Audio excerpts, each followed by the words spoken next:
Ami cinéphile, Did you hear about the Midnight Rambler? Te demande Mick Jagger dans une fameuse chanson des Rolling Stones. Je me permets de te recommander plus particulièrement la version qui figure sur le live Get Your Yayas Out. Et oui, tu en as probablement entendu parler puisqu'il s'agit en réalité d'un des plus tristement célèbres violeurs et tueurs en série de l'histoire récente, Albert de Salvo, alias l'étrangleur de Boston, un surnom qui servit également de titre au film de Richard Fleischer, sorti dès 1969 et désormais disponible en DVD.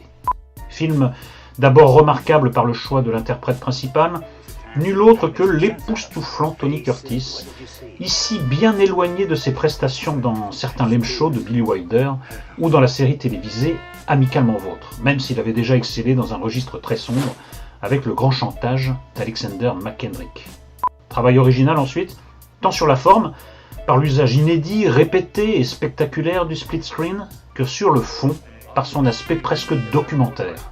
On y voit la police mener un travail de fourmi pour trouver l'auteur des 13 meurtres, répondre à toutes les dénonciations faites par de braves citoyens qui en profitent pour régler leurs comptes avec des voisins, et même faire appel à un médium. Mais l'intérêt de l'étrangleur de Boston tient davantage encore à l'enquête parallèle que mène le présumé coupable dans son propre esprit dérangé, afin d'établir la réalité de ses actes, de distinguer entre ses fantasmes et ce qui advint vraiment. Autosuggestion qui culmine dans une scène d'anthologie où, seul dans une pièce nue, De Salvo s'efforce de reconstituer un de ses crimes.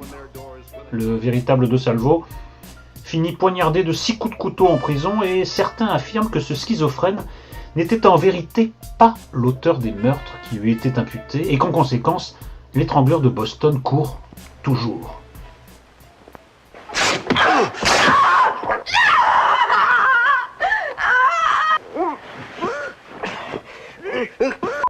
Did you see me jump the bedroom door?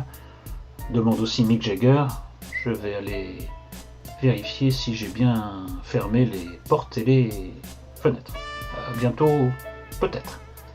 Amis cinéphiles.